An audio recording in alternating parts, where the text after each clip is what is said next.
Welcome to Massive Late Fee. And now your hosts, Mark and Carol. Well, hello everyone. Welcome back to Massive Late Fee. My name is Marklin. What? My name's Mark. Who am I dating? I was going to say Marcus, but only my grandma calls me Marcus. Okay. With me as always is my girlfriend, Caroline. Hell no. Carolyn. You know better than this. Carolyn. It is Carol, and my middle name is Lucretia. Charlemagne. And everybody thinks the L stands for line or Lynn. It does not. Line. There are people that think your middle name is Line. I don't know, but people call me Caroline. Is your name Carol Line? Okay, a lot of people think the L stands for Lynn, and people think my name for some reason is Caroline. And people put an E on the end of my name. There's no E on the end of my name, people. No, she's not Carol King, people. Carol Lucretia. You know, my brother dated a woman whose name was Kimber Lee. Really? Yes. Oh, that's hilarious. First name Kimber, middle name Lee. What was the last name? I assumed the last name was Lee. Nope, it was Kimber Lee Phillips. Really? Mm-hmm. Oh my goodness. Yep. Their name's already Phillips. That's why I wasn't going to reveal that to anybody, but yeah. Oh, okay. Oops. Sorry. Don't come to my house. That's not on, okay? And we live at such and such an address and such. I sure will put it all out there. Okay. Phone number, social security number. 588-5537. It is a pretty common name, though, Mark. It is, yeah. Mark's a common name. I think you're pretty safe. I guess. You know how many of me there are? In the phone book? Like, have you cloned yourself? What do you mean? How many of you like there people are? with my last name, my first and last name in the phone book, there are a lot. Yeah, sure. So how many with the middle name Lucretia, like you just told everybody? Well, none, but, you know, first of all, I live with my parents, so it's not even under my name, so. Okay. True. There you go. Good call. Anyway, yeah, so Kimberly.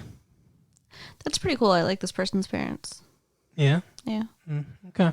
I think. That makes they one could of be us. assholes. That but... makes one of us. Anywho, it's May. It's May. It is May. It's gonna be May. It's May 18th, 19th. It's May 19th, 1995. This month is just flying by. It is. Someone's birthday is coming up. Woohoo! It's me. Woohoo! Woohoo! How's that go? DuckTales. Woo! What am I gonna get you? Yeah. I get you what I usually get you. What's that? I'm gonna get you a hard 8. A what? A hard 8? Yeah, it's a dice term, and also code for my dick. Oh, okay then. Hope you're not listening, Mom. No, I don't know. I don't know what I'm gonna get you, to be honest. Well, you know what I would like? No, I don't. I would like a gift certificate to B. Dalton. Okay. What's that? The notebooks that you like? What's her name? Lisa Frank. What? Yes, I like Lisa Frank. I'll get you some Lisa Frank notebooks. I'm not going to tell you, even if I had a plan of what I'm going to get you, I'm not going to tell you what I'm going to get you. Okay, Are we gonna be in studio on your birthday? I'm trying to think. Today's this comes out the 19th. Yes. Which is set in 7 days. Yeah, it's a week. Yep. So this will come out. It will come out on your birthday. Next episode will be Carol's birthday. That's right. Respect. So if you want to send some birthday wishes, latefee1994@aol.com. Or, you could decorate my locker. Flood the inbox. I'm going to tell you guys a secret. Flood the you've got mail with Birthday wishes. Do it. Do it. Please don't. But I want to tell you a secret though. You know, I've always like wanted somebody to decorate my locker. Nobody really? ever has. For your birthday? Yeah. Or just cause? For my birthday. Like I see all the time, like the popular girls get their lockers all decorated, and you know, like the cheerleaders and the guys on the football team, the cheerleaders decorate their stuff. The cheerleaders do decorate our lockers. They also decorate each other's lockers. Oh, okay. I didn't know that. Yeah. I don't ask them to do that, by the way. I know, and good, and I would stab a bitch. No, I'm just saying, like, I don't even like it. Well, I would like it. Okay. Or you can get some of those little hoes to decorate my lawn. No, I don't want them to do it. I want you to do it. Okay. You got it. Okay. Lisa Frank notebook paper all around. Ooh, ooh. You know what I have? Taped. Solid 8, I hear. What do you mean you hear? That's what you tell me. You feel? It's a hard 8, by the way. Whatever. A hard 8's 2 4s. Solid and hard are the same. Yeah, but you wouldn't roll dice and say, "Hey, that's a solid 8." It's a hard 8 in dice because you can only get it one way. A pair of 4s. All the hard numbers are pairs. You know, hard 4 is 2 2s. A hard 6 is 2 3s. A hard 8 is 2 4s. A hard 10 is 2 5s. Okay. Okay. Cool. I'm ready for the casino now. Yes, you are. Thank you for that lesson. If we ever get one in this state, then, you know, you can go to the casino. Yeah, it's never going to happen. But You're going to have to take me to Las Vegas. That initiative got voted down again, you know. Yeah. But what was I talking about before you confused me? I don't know. Oh, what I have listening to you? What I have taped in my locker. The person whose picture I have taped in my locker. Again, I'll cut a bitch. Okay, well, you'll have to cut Today's Show anchor Bryant Gumbel. What? One time, my friend Colin and I found a picture from a TV guide of Bryant Gumbel on the cover, just walking to school. So I picked it up, I ripped the cover off, and I taped it up in my locker, and it's been up all the years I've been in high school. Wow. Mm-hmm. You are such a weirdo. Yep. Sometimes I'll open my locker and people like be talking to me at my locker and they'll look in and they'll be like, "What is that about?" Obviously. I'll say he's my hero.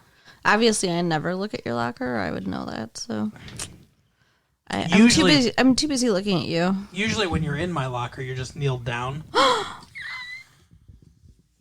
How dare you? So that when I open it, you know, you can... What, get smacked in the face? See my hard 8. So, I think the people would like to hear us talk about some entertainment news now, or... Okay. At least what we watched this week. Enough reminiscing. Yeah. Today, we watched a televisual program and a motion picture on the silver screen. But we didn't watch it on the silver screen. We watched both things with the marvels of modern technology. We watched both things on a television set in the house because we were going to go out and watch Village of the Damned, the remake with Christopher Reeve. But a friend of mine saw it and described the movie to me. And one of like the stupidest parts where these possessed kids are trying to get into this guy's brain, Christopher Reeve's brain, and it just looks like it's a series of close-ups of him. Like it's like they're just like they show the kid's face and they like the camera zooms on him. Then they pan back to the kids. Then they show him and it's like a zoom up on him. Like they're trying to break through his mental wall or something like that. That sounds pretty terrible. Oh, it's horrible. It looks like extreme close up, like from Wayne's World and Saturday Night Live. It looks like a comedy shot. It's one of the like from what I hear, it's really bad. So we decided not to do that, and we decided to see a classic horror film instead. Yes. But first, as is tradition, Carol will tell us about the television program that we watched. So we watched an episode of Frasier, which I love. Frasier's a pretty good show. Yeah, I think it's better than Cheers. I liked him on Cheers. It's different. Yeah. It's different than Cheers. It's hard to say. It's hard to say. It's definitely more cerebral than Cheers is. Yeah. Well, I mean, I guess because it's focused on him, but it's the smartest show on TV. It's I don't know. written. They weren't very smart this episode. No, but the jokes are smartly written. Yeah. Okay, I'll give it to you. But yeah, I don't know. It's hard to say. It's only in its second season. We'll see. We'll see how long it goes. But yeah, I like Kelsey Grammer. He reminds me a lot of Jack Benny. Okay. Jack Benny. You familiar with him? Yes. All right, cool. Only because you tell me about him. But he had that innate ability to just give a look. Like he was more funny silent than anything else. And Kelsey Grammer, I think, if I had to guess, was a fan of Jack Benny's because he has that same thing where he'll just yeah, he'll give a look and people laugh at the silence and just him staring at somebody, right? Yeah. So yeah, you could do that too, but we're using a non-visual medium, so people miss out. Yeah, maybe one day we'll film this. maybe one day I'll get a VHS camcorder and we can record it and somehow. I don't know. Give out the VHS tapes? I don't know. That sounds like it would get expensive. Yeah. So, the only way it would be viable is if there was a way to record something in a digital medium, like digitize it, and then be able to disseminate the digital file through, just mass at once. Well, I mean, there has to be some way to do it because the people watch porn on the internet. I think that's mostly pictures. I think that's mostly just photographs. Oh, okay. I don't know. So, Frasier. This restaurant that used to be his favorite was closing down. Yeah. He hears about this from the food critic. Correct. That snobby guy. This is the food critic. And he decides that, he wants to go there one more time. Now, I was imagining, just like I'm sure he was, that the place would be packed, right? Because it's a send-off. I mean, they put it on the radio that this place is closing down. It's their last night, so you'd think everybody would rush there to have one more time, right? Right. Yeah, one last hurrah at the old barn. But apparently, it's gotten the reputation that it deserves of being terrible because it's empty. Yeah. No, everyone's like it stinks. And that's kind of their fault. If that was his favorite restaurant, he shouldn't have stopped going. But maybe he stopped going because the food started sucking. Maybe. I don't know anything about high quality food or, like high-end restaurants and stuff like that. I don't know anything about this stuff. But my guess is that, and I think this happens with restaurants, is that maybe this restaurant had a really great chef and then they left. They went to another restaurant or they just got fed up or they retired or whatever, and the new chef's just not as good or the food sucks or, something changed over time because that's, why he doesn't go there anymore. Yeah. I mean, one of the things that changed was the waiter just got senile. Yeah, that waiter's been there since they were boys. That's insane. So, so they go, it's Frasier, Niles, Daphne Moon, and their dad. Martin Crane. Yeah. And they start talking about what they would do if they owned the restaurant and the different changes they would make and how they would do it. And they're getting all excited. And the dad's at least smart enough to be like, hey, hold on, guys. You don't really want to do that. You know how much work it would be.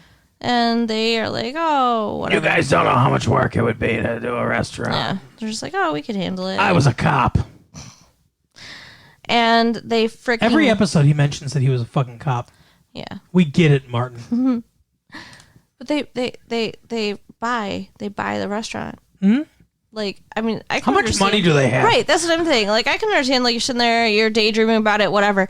But yeah, how much money do they have to just be able to throw it away like that? Well, it's just that's like you and I just sitting at the mall or something like that and being like, hey, if I had that, if I had that churro, you know what I would do with it? Oh, let's buy it. I mean, that's how they treated it. Like it was nothing. Yeah. To just spend however much it was, thousands of dollars buying this restaurant. I mean, I would imagine it was at least tens of thousands, if not hundreds of thousands. I don't know. I mean, they were going out of business, so I don't know. Yeah. I assume they just had to lease the building. Yeah, well, and all the stuff inside of it, or did they replace all the stuff inside of it? I think they kept a lot of it, so they might have just bought it from. Actually, it probably wasn't that much now that I think about it. Well, they would have had to. I mean, it would be a significant amount of money, but it probably wasn't as much as I was thinking about.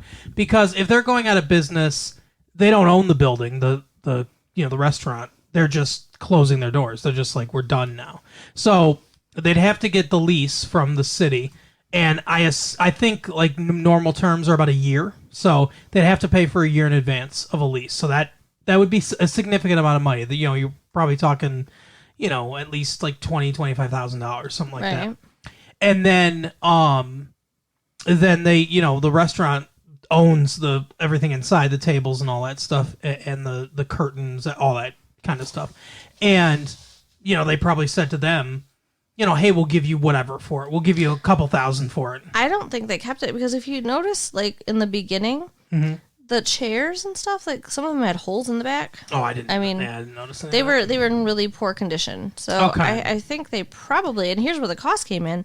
I think they probably bought new tables and chairs and decorations. Oh, yeah. That would get quite expensive then. Yeah. And then they were serving eel. Right. That's expensive. I guess. I don't know. I've never had eel. To buy a bunch of live eels. They were live. Maybe they just caught them in Puget Sound. Yeah, I'm sure Fraser and Niles went out and caught the eels themselves. Well, have you ever had eel before? No. At this point, I haven't either. Yeah. I think I'll try it one day, but I haven't yet. Yeah. I would like to try it. I like to try new things. Is it one of those things that tastes like chicken, or is it one of those things that tastes like fish? I would have to imagine it would have to taste like fish because it's from the ocean. It is a fish, basically. Yeah. I don't think that ocean food tastes like chicken. It's an ocean worm. Oh. Or an ocean snake, I guess. I don't know. No, really, it is a fish, though. It's just like, it's a long, skinny fish. It's gross. Yeah. So, okay. Yes? Big opening night. Mm-hmm. It's full. It's packed. How did they do that too? Like they had to do a lot of and that was the other thing. They're such fucking snobs. Mm-hmm. When they were first talking about it, they're like, "Oh, and we're not going to advertise. Right. We're not going to put it in the phone book. We're not even going to have a sign. Yeah, like it's going to be incredibly exclusive. Right? You're going to have to be a psychic to know how to get a table here. Insane. Yeah, doesn't that is stupid to me. It's like, how are people going to know then? Exactly. But I guess word of mouth, like this show. Yeah. So the whole place is full to the point that when people walk in unexpectedly, it's like, oh, you don't have a reservation? Well, too bad. Except they saved the Love Grotto or something. In the corner by the men's room. They had this one table that they weren't using until some asshole. This was by the men's room. So when some asshole bulldog, well, no, because they called it the grotto or whatever, and I think they meant it that way, like that it was like a tongue in cheek, like, oh, it's the special place that they're not taking reservations for because it's a terrible seat, but then they'll let somebody sit there if they come in. I guess. Okay. I don't know. I thought it was a joke on their part. But anyway, Bulldog comes in and he's like, oh, yeah, you can sit there, you piece of shit. Right. With a prostitute. Yeah. The biggest mistake they make is micromanaging everything. Mm-hmm.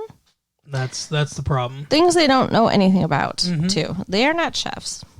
And they're like, oh, we should add some more a saison of bourbon or brandy, I'm sorry, to this Cherry's Jubilee. And then they come, like it's a thing where basically every time Niles or Fraser walk by this Cherry's Jubilee, they pour more bourbon into it. Yeah, idiots. And then, they're like over the chef's shoulder, like telling him what to do. And he's making souffle. And Niles is like, oh, you're putting it in little individual cups? I'd like to see it in a big thing and you can scoop it and serve it at the table, which I think is dumb. Agreed, yeah. I think it looks a lot fancier and nicer to have it in little individual cups. I agree. Whatever.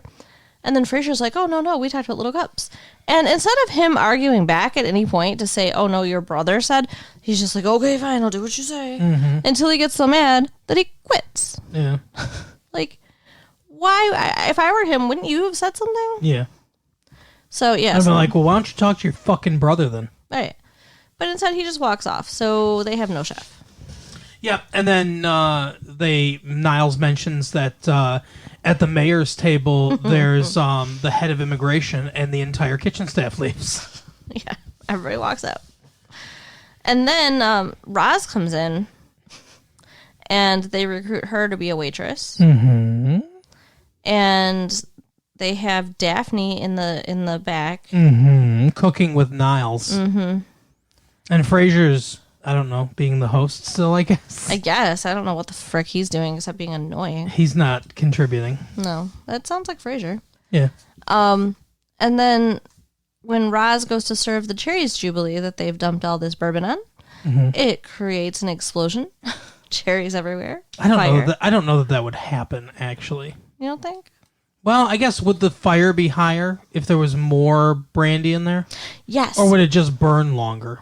You know, I saw it happen before with the Oompa cheese. You know the Oompa cheese, the Oompa Loompa cheese.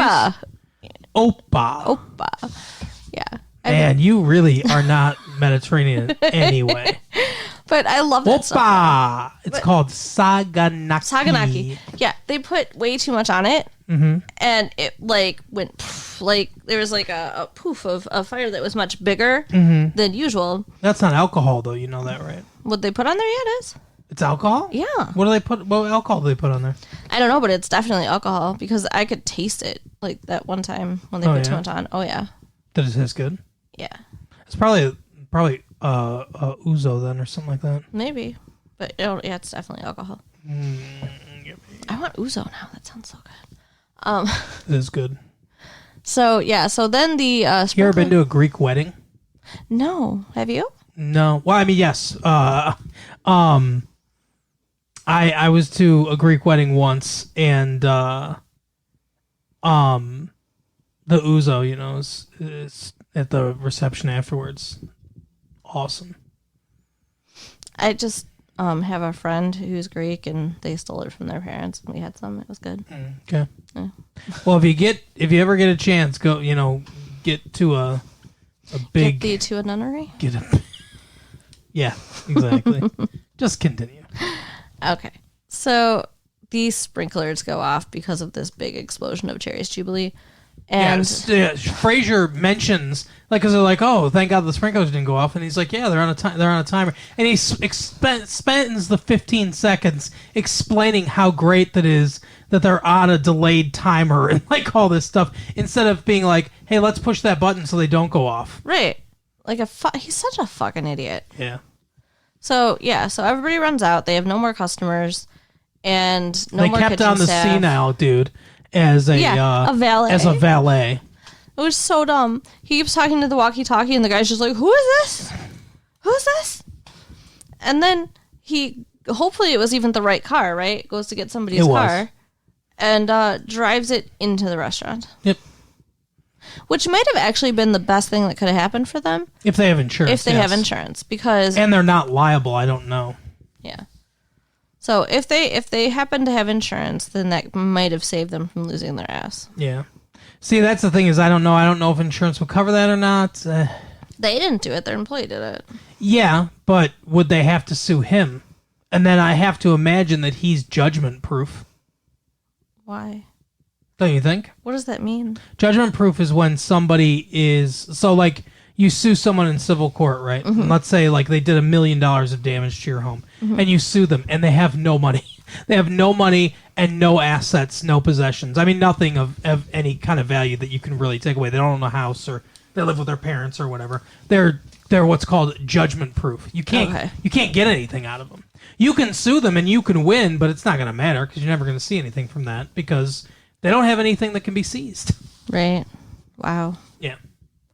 Well, yeah, I'm gonna hope, even though they were totally pompous, stuck up, ridiculous, entitled assholes this whole episode, I'll hope for their sakes that they had insurance and that's not how it goes. Right. But it's a sitcom, so next episode it's like it never happened. Exactly. It'll never be mentioned again.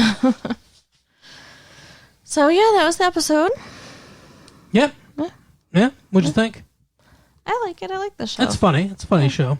I mean, it was fun to watch. I think it's a little ridiculous, but we're almost done. We're almost done with season 2 of Frasier, which is so crazy because we talked about another episode of Frasier on this very show way back. I think it was maybe like the 4th or 5th episode or something like that. Season 1 was the one where his dad was fucking that woman. Oh yeah, remember that? Yeah. Yeah. So I don't know, but it's funny to think our show's been on this long. Our show's been on as long as Frasier, basically. It's crazy. Yeah. That is crazy. Mm-hmm. I can't believe it. Wow, we've been doing this a long time. We have over a year. That means we've been dating for over a year. I know, it's horrible, isn't it? Horrible, fantastic. It depends on the day. Right. Well, sometimes when a particularly pretty cheerleader comes to decorate my locker, it seems pretty horrible. Again, cut a bitch. Ugh. Anyway. Speaking of cutting bitches, we watched. Oh, that was a good one. we watched a classic of the horror genre, the Texas Chainsaw Massacre, not to be confused with the Missouri Chainsaw Massacre. What? That's when the Kansas City Royals started juggling. Oh, a sports thing. They started juggling chainsaws on the field. What? In the outfield one game. This guy, one of the outfielders had learned how to juggle chainsaws. He had, like, over the summer he had taken some magic workshop or whatever, right? So to entertain the crowd, during one 7th inning stretch, when everyone's standing, they sing, take me out to the ball game and stuff like that. They brought chainsaws out to him so he could do it, right? So he starts throwing these chainsaws up in the air. Well, the lower deck is a little bit closer to the field than he thought, and like 4 people got their arms like sliced open. No, and stuff this like that. isn't a true story. And then and then they fell because the momentum of them got thrown off. They fell, and all 3 of them like fell right on the guy and like cut and killed him. This is not true. Yes. No. It's the Missouri Chainsaw Massacre. That's what I thought it was an insensitive way to name that. Like, but that's what they call it, the Missouri Chainsaw Massacre. No bullshit. No. How could that happen? It didn't happen. Oh, you're such an ass. So anyway. Yeah, the Texas Chainsaw Massacre. The real one. Which I've always wanted to see and never Based had. on a true story, by the way. What? I did not know that. It says it right on there. It's based on a true story. Yeah, movies say that shit. Doesn't mean it's true. It's not. I mean, okay. It's kind of based on a true story, but it's not really. It's they take bits of Ed Gein, the dude that killed his mother and stuff like that, and made I think he made like a lamp out of her skin and shit like that. Gaines? What? Ed Gaines? What are you saying? Ed Gein, not Gein. Okay. It sounded like you said an S on the end of his name like 3 times. I know there's no S on the end of his name. So you're saying it's Gein, not Gain? I'm saying it's Gain, not Gein. It's what? Gain? Yeah. It's Gein. That's how he spells his name. Okay. Or how he spelled his name.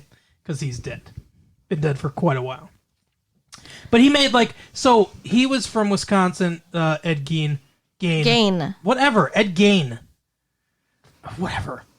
Anyway, he he killed his mom. He exhumed corpses from the local graveyard. He made trophies and shit like that out of them and stuff like that. So that's that happens in this movie where they talk about a dude exhuming the cemetery and stuff like that and everything. And it seems like it had been happening for a while. Sometimes only parts of corpses were taken, all that shit and everything. So it's partially, when they say based on a true story, it's like partially based on that. It's partially based on a couple other things. Okay. But it's not not real in any way. Right. So Yep. Take us through it. Take us through what? The plot of the movie. Oh, why? Because it's your turn. Because I talked about Frasier. That's what we do on this show? That's what Let's we talk do. about movies? That is what we do. Okay. So, basically, the story is a woman, Sally, whose name gets said about 45 million times in this movie. Sally. Her brother, Franklin, who is in a wheelchair. By the way, at the beginning, John Larroquette from Night Court does the narration before he was famous. And like they say in the narration that especially Sally and her invalid brother or whatever are victims of this thing, right? Mm-hmm.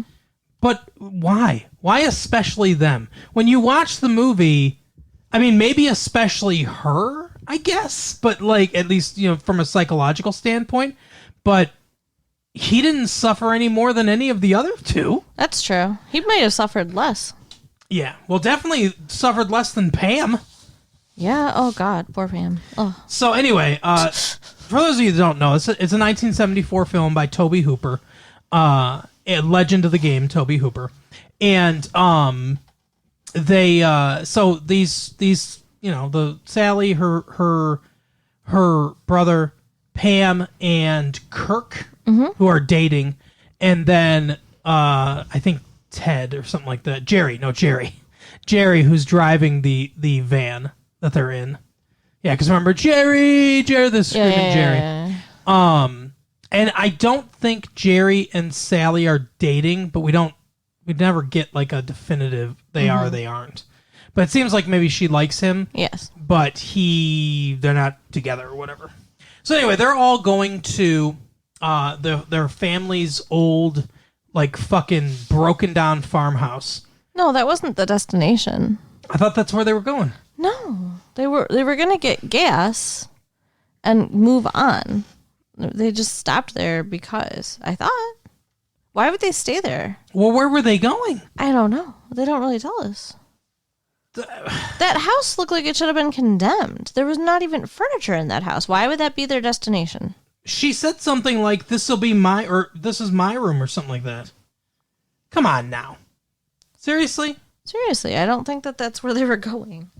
I think they only stopped there because the gas station didn't have any gas and they needed gas. And so then they were like, okay, well, then we'll go hang out at this place. You know what I think it was? They were going to the graveyard. I think that's what it was. Yeah, that was maybe. They were going to the graveyard because there were news reports that people's graves had been robbed and shit like that. And I think they were going to make sure that their grandfather's grave hadn't been desecrated.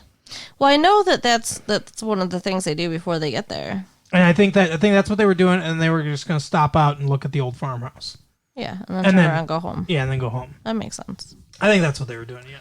But why did her brother keep saying he was sorry he came on this trip then? I mean, I guess it's a day trip. Yeah, I don't know. But anyway, so they pick up a hitchhiker. It's so funny too because it's such a 70s thing. It's like, hey, there's a hitchhiker on the side of the road. Should we pick him up? Oh, absolutely. Yeah. It's so hot out. It's like 90 degrees. You better pick him up. Nowadays, people would be like, what the fuck's wrong with you? Especially looking the way he looked. Ugh. Oh, yeah. So they pick him up. He's got blood all over him. They're by a slaughterhouse. Yeah, they're by a slaughterhouse where you can see all the cows and stuff like that. And they talk about how they used to kill the calves or the cows or whatever with the mauls and stuff like that. And now they have the guns that kill them instantly and everything. And the guy they pick up's like, no, you gotta use the maul. Like the old ways are better, like make them shake, or whatever and stuff. Yeah, it's a really weird dude. Then he's wearing like an animal around his neck. Mm-hmm. Then he sees, like, says to the one guy in the wheelchair, he's like, you got a knife, and he's like, gives him the knife and everything, and he cuts his hand like wide open with the knife, cuts his own hand, gives him the knife back, And they're all freaked out. They're like, oh, here, why don't you give him that knife back? He gives him the knife back. He's like, oh, I got a knife of my own. He pulls out like a straight razor, and they're like, yeah, it's great. Why don't you put that knife away too, though? So he puts that knife away. No, he cuts him. He cuts Franklin. Not yet. Oh. Then he takes the pictures. Oh, yeah. Takes the pictures of the people, and with an old-fashioned Polaroid, and he's like, hey, $2 for your picture, Franklin. And they're like, no, we don't want to buy the picture or whatever. So then he burns the picture, laughs, and then takes out the straight razor and cuts his arm. Yeah, he takes out some kind of weird powder that makes a little it's like a it's splash powder basically. Yeah, it's weird. And then they kick him out. They kick him out of the van, and then they keep going. Like they should have done a long time ago, way before it got to that point. So they stop at a gas station, but there's no gas at the gas station. Oh, don't forget, he smears his blood on their van, too, as they're driving away, because he's fucking marking them or something. Right. But yeah, so they, which probably a signal to his dad or whatever at the gas station. Oh, I didn't think about that. So they stop at the gas station, and he's like, oh, there's no gas. During this time period, in 73, there was an oil crisis. The OPEC, the oil petroleum were producing or whatever exporting countries, they had a boycott where they basically just weren't sending oil to us because of just different things, terrorism or terrorist stuff and hostages and all that stuff. But anyway, so they had boycotted or whatever. So there was a severe shortage of oil during this time period. So it makes sense because we were watching it and Carol was like, man, I can't even imagine going to a gas station and be like, we don't have gas. But that wasn't necessarily an uncommon thing to hear during this time period. Yeah. There'd be places where they'd put out a sign that says no gas. We have no gas. So anyway, they stopped there and the guy's like, no, I don't have any gas. You got to go wherever to the next town over or whatever. And he's like, you can have some barbecue though, So they sell him some barbecue that they make, which they eat. Ugh. And then I would not eat gas station barbecue anyway, by the way. Would you? You've never eaten gas station barbecue before. You've never gone to a gas station and gotten food of any kind. Well, I didn't say no food of any kind. I said barbecue. Okay. I'm pretty sure I've gotten barbecue from a gas station before. I've eaten gas station pizza because pizza is good from everywhere, always. Yeah, even if like someone, let's say that someone got expired meat and they put it on pizza, that'd be okay too, right? No. Okay, well that's what I'm saying. Pizza can be made disgusting too. Don't worry about that. Yeah, okay. Anyway. I think I have gotten barbecue from a gas station before, though. Not a gas station like that. Not a country, nothing around for miles gas station. But I'm pretty sure I've gotten barbecue from a gas station before. I don't know, but like you said during the movie, it seems like they're just dirty people. Yes, absolutely. Well, that's the 70s was so much dirtier of a time. Like someone finds a tooth on the ground. He's like, hey, look at this. It's like, what the fuck? Yeah. They have no thought in their mind about germs or anything. Yeah. So they get to this farmhouse. It's fucked up and everything. It's they don't know what to do, how to get gas or whatever. So they what's his name? Kirk and Pam decide they're gonna go to the creek and skinny dip or something like that. Yeah, because they said there's a swimming hole. So they start walking and they see this house. Out in the distance, and they're like, oh, cool. And I think he sees that they've got gas. They have like a tank with gas. Mm-hmm. And he's like, oh, let's buy some from him. Like I'll give him my guitar, we can give him a couple bucks or whatever and buy some gas from them. And she's like, they're not going to want to sell you their gas or whatever. He's like, oh, come on, they'll definitely do it. So they go up to the farmhouse and, nobody's around. Kirk knocks on the door a bunch of times. Nobody answers. He knocks so hard the door opens. Yeah. And he's hollering the whole time, too. Hello, hello. But he just won't accept no for an answer. He just won't accept that, no, there's no one there. I don't understand why he couldn't just say, okay, well, I guess no one's here, and leave. Right. And then go swim in the frickin' creek, Kirk. Instead, he walks into the house. And Leatherface comes out, smashes him in the head with a cow-killing hammer, and drags him there. Now, meanwhile, Pam went to sit on their swing, their porch swing. Also rude. I feel like they got what they deserved. Honestly. Yeah, for rudeness, the penalty is death and torture for sure. So she walks up and she's like, Kirk, where are you? She's walking in, Kirk, and then she falls down into like a mass of bones, like lots of human bones. The longest scene ever, though. Oh, yeah. Yeah, because she's just screaming, and Toby Hooper just cuts from, there's a chicken in a cage, and it's like, chicken in cage. Bone here, chicken in cage, more bones, chicken in cage, bones. Yeah, what was up with the chicken in cage? I think it was, like I said, I think it was supposed to be like a metaphor, like they're caught in a cage or whatever, I guess. It's weird. But anyway, so Leatherface grabs her, picks her up, puts her on a meat hook. Yeah, that was like, that was like the second worst part of the whole movie.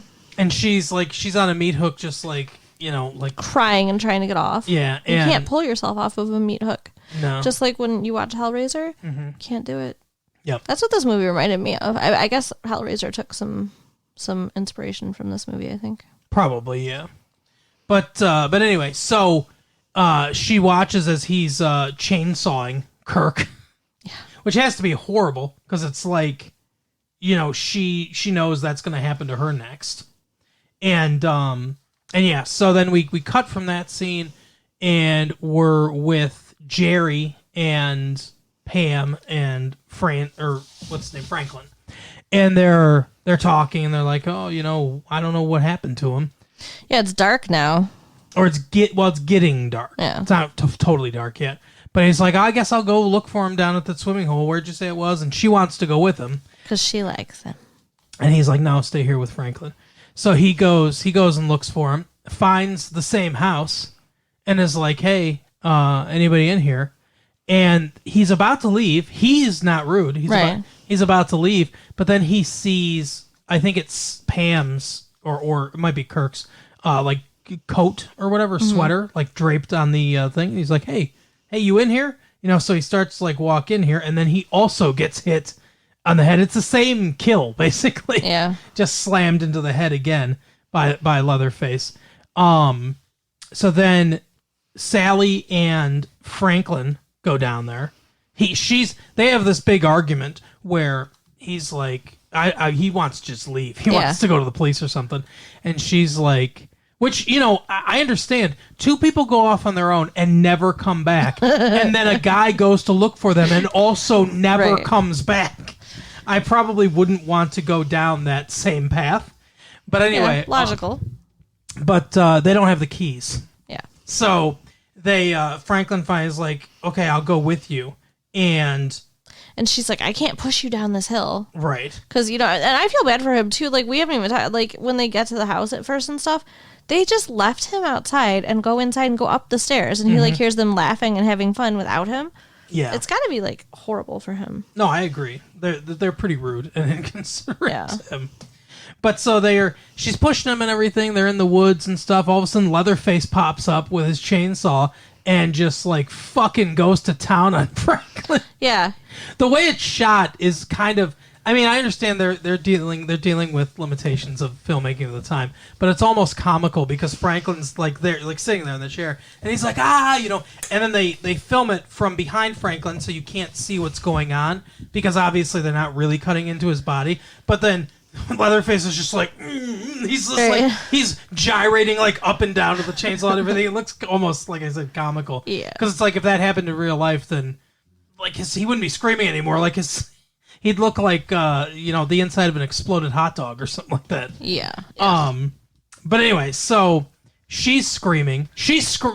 Basically, Sally screams for the rest of the movie. Yeah, it's so annoying because it's like, if you would shut up, it's dark out, right? Mm-hmm. Maybe you could lose this dude. Right. It's dark. There are woods, but she never shuts up. He's big, but he's not exactly fast. Yeah, and I mean, she's like, they're running through like brambles and stuff. Like, there are things that she can get through because she's smaller that he is slowed down by more. He has to use a chainsaw. Like, she could have gotten away from him, but she never stops. It is her fault. Agreed. Victim blaming. But anyway, so she runs away. She finds the gas station and the guy there, and she's like, "Oh my God, there's a guy with a chainsaw out here. It's terrible. He killed my friends, all that stuff." And he's like, "Oh, just relax." And she's like, "We need to call the cops." He's like, "There's no phone here, Which is weird, even in the 70s, right? I think so, yeah. I mean, I think he's probably lying, honestly. Although I guess I could, in the 70s, I could probably see it where a gas station wouldn't have a phone line, maybe. Especially out there in the, middle of nowhere or whatever. I guess. But anyway, so he's like, "Hey, we'll go into town and everything." And she looks at the barbecue and she can see it's like people or whatever. It's like pieces of people. Mm-hmm. So then she realizes what's going on here. And I think she realizes that she fucking ate long pork. Yeah. That's what they call people, right? Mm-hmm. Yeah, you said long pork like when we were watching it, like everyone should just know that term. Isn't it common knowledge? I don't think so. Oh, okay. I think a lot of people in our audience would be, if we just said long pork, that I think they'd be like, "What are you talking about?" Because people meat is very similar to pig meat. Mm-hmm. So. Just longer, apparently. I guess. I got some long pork for you. Oh my goodness. Anyway, so you and your heart ate. Right. Yeah. So so she's like, she realizes what's going on here, and she tries to get away. I can't remember exactly what she does, but she's like, I think she just tries to leave or whatever. He's like, no, and he's like, he brings out a sack, and she's like, "What's that for?" And he's like, "Don't worry about it. Don't worry about it. Just and get he's in the got sack." rope and stuff. Yeah. So then he starts beating her with a broom, and with the bristles first. Right. It takes him a minute to switch to the handle. Like, what damage do you think you're doing with the bristles? And then he grabs her and ties her up, puts the sack over her. I don't know why. They're planning on killing her anyway. What's it matter if she's like can see or not? Yeah. Right. So he takes her back to the house, and he's poking her the whole time they're driving with like the broom handle or something. I don't know what he's poking her with, but yeah, he's an asshole. This guy is like probably the biggest asshole in the movie. I wouldn't say that. Well, Leatherface, I think, is mentally handicapped. Yeah. And so's the other one. And obviously just raised to be a psychopath. Right. And yeah, his brother also probably mentally handicapped and raised to be a psychopath. This guy is the son of a psychopath, as we find out. But I think he's the dad anyway. I don't think he's an older brother. He's the dad. But anyway, so like, but he says stuff like he won't take responsibility for anything. Because he's like, "Oh, I don't have a taste for the killing. I can't do the killing. I don't want to be any part of this or whatever." But at the same time, he's like poking her and then like smiling and be like, "Get her, Dad," and it's like stuff like that and everything. He's like, he obviously takes pleasure in it, but he doesn't. He's too cowardly to do it himself. Yeah.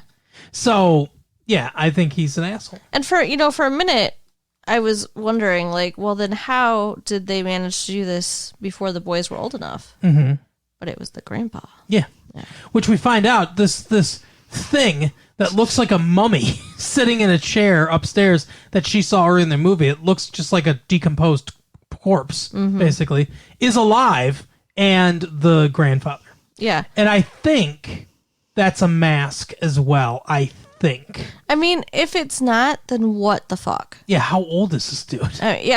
He does not look alive at all. It's disgusting. Oh. But they cut her finger and let him suck the blood. So he's sucking on her finger. Yeah. Ugh. And yeah, then ensues one of the most disturbing scenes in all of film ever, the dinner scene. If you think your Thanksgiving with your family is awkward, this is quite an awkward dinner scene with the dad, the grandpa, and the two brothers they're all psychopaths, and they're just like laughing at her and everything, and they're like, "Oh, we're gonna get you," and they try to let the grandpa smash her head in with a really weird like small hammer. Yeah, it's like the most fucked up thing. Like they're like, "Oh, let's have grandpa have some fun," and they end up like holding his hand to swing the hammer for him because he's so like weak or whatever. Yeah, like guy's like 100 years old. And then there's, I don't know, it's just so messed up. So she ends up breaking away from their grasp as they're like, going for this hammer and everything. She jumps out of the window and then runs for the second time. Yeah. She jumped out of a window earlier too.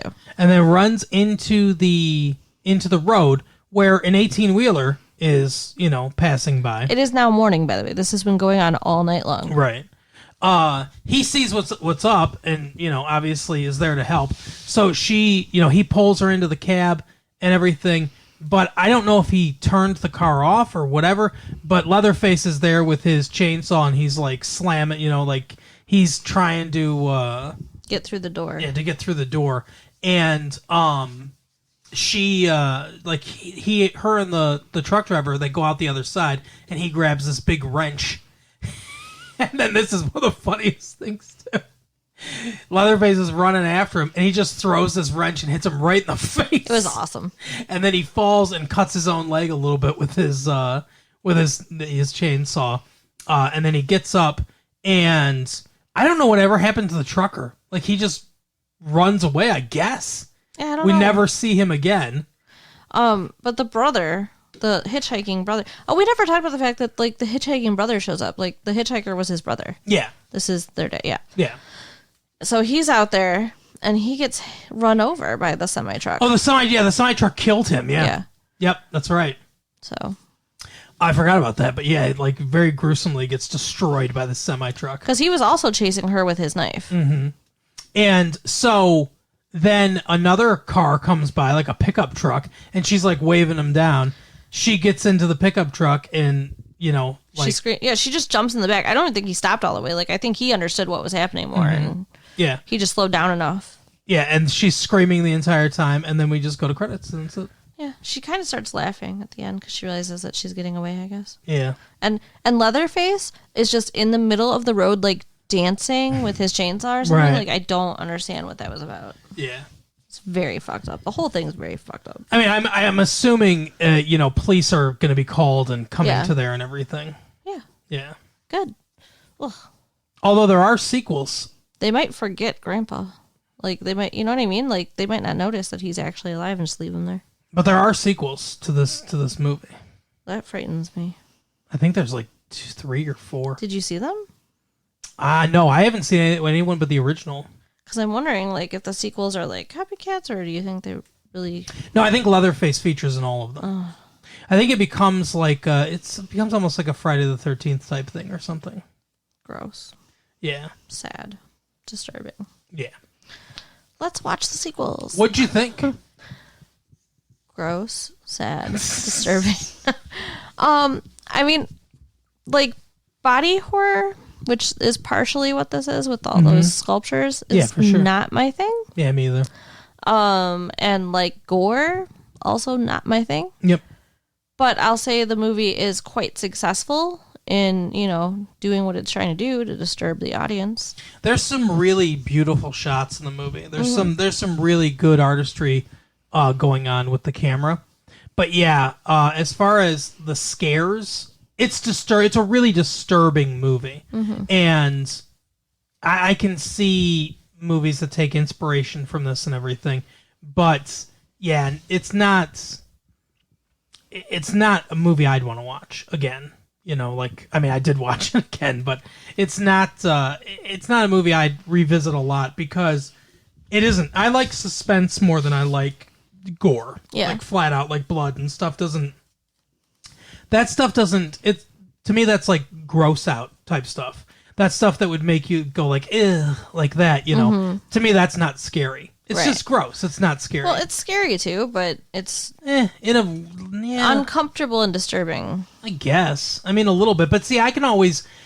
And that's the thing, too. It really stretches my suspension of disbelief for some reason. I know I'm not like everybody in that way, but when I see... And maybe it's like a mechanism in my brain to like protect myself or whatever. But when I see stuff like that in movies, I'm just like... but I can see the fakeness of it. I get, you have to be... It has to be like The Thing or something like that, like John Carpenter's The Thing, where it's really, really well done for me to not be like, oh, I can see the fakeness of this. I can see, like when she's on that meat hook and stuff like that, I'm like, yeah, she's not on a meat hook though. Like you can clearly see the way she's sitting and everything that they have like a harness that's just below camera level. Then that's why she's framed, in the way that she's framed. So you can't see the harness that she's sitting on. Well, if I could disconnect myself and analyze it like that, it wouldn't disturb me at all. But I can't. That's what I'm saying. Like I know a lot of the tricks because I've read books about a lot of the film tricks and stuff that they use. Mm-hmm. So because I know a lot of those tricks, I see them really easily. And it just like, to me, like I said, to me, it's not scary and it's not, I mean, it can be gross, but it's not like super gross either to me. Right. So it's, yeah, that I like the suspense stuff. I like the stuff that psychologically plays on you. I think that stuff's super scary. Some of it was almost funny too, though. Like Pam in the freezer. Yeah. When was it Sally who found her? Like she opened. Yes. Yeah, she opened the. Why did she open the? Oh, because there was pounding. Oh wait, no, it wasn't Sally that found her because Sally never got in there like that. It was it was Jerry that found her. Jerry, okay. It was right before Jerry got killed. Yeah. He heard pounding coming from the freezer. And he throws open the freezer. And she looks dead for a second, and then she just pops up, and it's like a fucking Jack-in-the-Box. Like, and she's just flailing. And then she just crumples over like a Jack-in-the-Box. I mean, the whole thing, that's all it reminded me of. Yeah, it was weird. Yeah, I laughed. But yeah, that's the movie, and that's, check it out if you want to check it out. We're not going to do a blockbuster pick of the week because this was it. Because, yeah, if you want to... If this sounds interesting to you, go see it. But yeah, I mean, it's good. It's a well-made movie. As far as the movie making process goes, Tobe Hooper's a good director, but it's not exactly my thing. But right. I get it if people like it. Yeah. But yeah, so Carol, why don't you tell the people what they need to do and we can get the hell out of here? So if you have any recommendations about things that you'd like us to review, you can write us and let us know, latefee1994@aol.com. Or, do it. Just tell us that we're assholes, whatever. Wish Carol a happy birthday. Don't do that. And then send the likes and the stars and tell your friends. All right, we'll see you later. Bye.